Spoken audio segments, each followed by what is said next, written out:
one quarterback that will get paid eventually, but it's coming off a stellar rookie season, was C.J. Stroud. And now he was on the podcast, $1 million worth of a game. And he was asked if he would rather have Eli Manning or Aaron Rodgers' career. Eli, 2 Super Bowls. But you know what? Never really a great elite quarterback, but was clutch as hell. We know that here in New England. Or you have Aaron Rodgers, who's one of the most talented to ever play the position, top 5, top 3 when he was at the height of his powers, but 1 Super Bowl ring. CJ Stroud's response was a great non-answer. He's like, you want that ring, dog. All right, they both have rings, but basically making it sound like he wants Eli Manning's career in that because he won 2 Super Bowls. Who would you rather take? Would you rather be Eli Manning, who is, okay, but then great in the biggest moments? Or would you rather take Aaron Rodgers, who's been fantastic for so long, but also has been a pumpkin in the playoffs and has just 1 Super Bowl ring? It's gotta be Eli Manning. Mm-hmm. Yeah, I mean, Aaron Rodgers has all the stats. Aaron Rodgers is a better quarterback, right? I mean, I think we can all agree on that. Yeah. It's pretty easy. But Eli Manning has 2 Super Bowls, and he beat Tom Brady twice. Only person on earth that can say that. Yeah. I mean, that's the thing. It's just like, we're watching the Tom Brady roast, which I think we talked about once or twice. And like Eli's name comes up as part of the roast of Tom Brady. There's nobody else that came up outside of Giselle that came up in the roast that zinged Tom Brady more than Eli Manning and what he did, what he accomplished against the GOAT.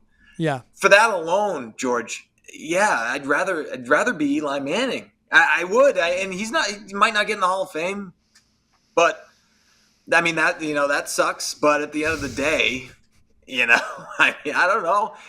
Having the bragging rights. Aaron Rodgers doesn't have that at all. And Aaron Rodgers is, statistically, when it's all said and done, is going to be behind Tom Brady, right? He's behind Tom Brady in everything. I love this argument. I've never thought about it like this. Eli Manning's not. Yep. And that's what does it for me. The biggest moment twice, because think about it like this. It's the David Tyree throw, that pass, where he had Richard Seymour clenching his jersey, a future Hall of Famer. Richard Seymour, within his grips, somehow escapes, somehow finds David effing Tyree, who catches that over Rodney Harrison, who should be a Hall of Famer as well. Draped all over him, right? Then you go to 2011, makes that dime down the sideline. Dude, was it Mario Manningham? Beat him again. He beat Tom Brady. Now, it was the defensive line. It was the defense for the Giants. It was those guys up front, dominating line of scrimmage. It was Gronk up in the second Super Bowl. Right, that Chase Blackburn interception to decide it was BS. It was Gronk on a bad ankle. Oh, yeah, I'm sorry to bring it up that much. Thank you for tuning me out. Yeah, unbelievable. Yeah. But it is when you look at it, and you know what it is too, Adam? I'll tell you this as someone that grew up in New Jersey. I'd rather be Eli Manning, where if he's in New York City or anywhere in New Jersey, because he lives in the burbs of Jersey now, quiet life. He's in F-45 classes probably on a Tuesday morning, just doing his own thing, right? I would rather be that with those 2 Super Bowl rings and an okay career where I won't get into the Hall of Fame. Let's say he doesn't. I'd rather be that, but still embraced and loved by New York City and New Jersey than what Aaron Rodgers has done to the Green Bay Packers and Wisconsin. Now, given he brought him a ring, your royalty there, I get it. But just how big of an a-hole he's been throughout his time there. And even now what he's doing with the Jets, where if it doesn't work out, New York hates you too. Because if you just kept it of football, they would have loved you. I'd rather be Eli Manning. Yes, he has more rings. But you think about it, you'd rather be Rodgers, a Hall of Famer, top 10 in every category. Yes, you're right behind Brady. But I'd rather be Eli, where I was just okay, but I won and I beat Brady. And I was clutch as hell. And down the line, I'm more beloved than Aaron Rodgers, whoever you ask, they'll have a different opinion on him. And that's a guy that just loves to go on his darkness retreats and drink his ayahuasca and just disappear somewhere in the desert. So, yeah, boy, I'll tell you, I never thought of it that way. That's cool. I'm thinking longevity. I'm just thinking longevity on this. You're living a very happy life if you're Eli, and it is too. He's definitely fully aware of who he is. And Tom Brady ended the roast. You said he ended the roast. F you New York. F you Eli twice. Tom Brady, you were not there. You were not in the audience, and you still have that fragment of real estate in Tom Brady's head. Not many people in the world could say that. Hey, how about Peyton Manning or Patrick Mahomes? Patrick Mahomes. Same. Yeah, I don't want to be an echo chamber. I'd rather be Mahomes. Yeah, yeah. And when I saw that one, I was like, yeah, that's a no brainer for me, And now again, and it all goes back to Tom Brady. The battles that Manning and Brady had over the years was special, and Mm-hmm. Mahomes doesn't have that.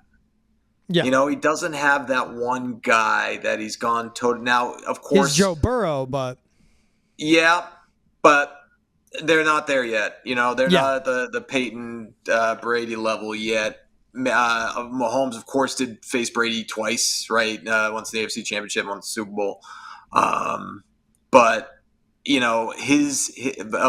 of his generation, he doesn't have that sort of that guy yet. And Peyton did, beat Tom Brady when he was with the Broncos in the AFC title game. He beat him with the Colts in the AFC title game. Brady got the better of him early on. They had a great rivalry. From that perspective, that's something that Peyton has that Patrick Mahomes will never have. And I hate to center this conversation around Tom Brady, but he is the GOAT, right? Yeah. And that's the bar. So, and that's the bar for Mahomes too. But with that said, like he's well on his way to being the closest thing to Tom Brady that we've seen, right? And there's no question about it. And he's got $500 million. The ending part for me, right? Yeah, he's already 3 Super Bowl rings, 3 league MVPs, and he is that next. Tom Brady was a GOAT. He's the next GOAT. He's changing how the position is played. He's making plays we've never seen before, and he's just proven. I mean, he went back to back. Brady went back to back. Like he's already doing things to match Brady on this sense. But from day one, sad his rookie season, but once he was a starter, he was unbelievable. And shoot, man, if D Ford isn't offsides, Mahomes beats Brady on that one, and then who knows what happens in the Super Bowl against the Rams. All right, more quarterback talk. Let's go to the NFC West. We've been putting out our quarterback rankings division by division here on the chat. I'm curious to hear this from you, Adam. This is an interesting division because you have a lot of talented guys. You have a great system guy. But ranking the quarterbacks in the NFC West, the Cardinals, the Seahawks, the Rams, and the 49ers, who's your 1 through 4 ranking of these quarterbacks? All right, I'm a victim of recency bias, and you'll understand once my list comes out. Go on. Yeah, Brock Purdy, I think, is number 1. Okay. Got him to the Super Bowl. Love the story. Had a great year. Matthew Stafford, got a Super Bowl on his resume. He's 36 years old, but I still got, he's got some juice left in the tank. I'm going with Kyler Murray over Geno Smith. Wow. And Kyler Murray finished the season pretty strong. I was looking at the last few games, 6 touchdowns, 1 interception, about 230 per game. I don't, and Marvin Harrison Jr., Yeah. is going to help things out there, I think, a little bit. I know that Geno's got DK Metcalf and company. Arizona, they got Trey McBride, had a good year as well, 81 catches, can help out a quarterback, good tight end. We've seen that here in New England. But yeah, that's my list right now. I know that is up for big time debate. But that's what I went with, George. What's your list look like, buddy? So one, I went Stafford, and I don't hate the Purdy pick. I think Purdy's great. He's perfect for where he's playing. He's smart enough. He's accurate. He's athletic enough. And if Kyle Shanahan loves you, man, and if he says you're good, then I'd take Kyle Shanahan and that massive brain over anyone else's. But I just go Stafford because I'm talking quarterback, and I want to go with him there. Like as a passer, and he's up there in age, but his ability is still there. His huge arm. He was durable as hell. Didn't miss any games from 2011 to 2018. He's always going to be there under center. Now banged up the last few years, but he's older.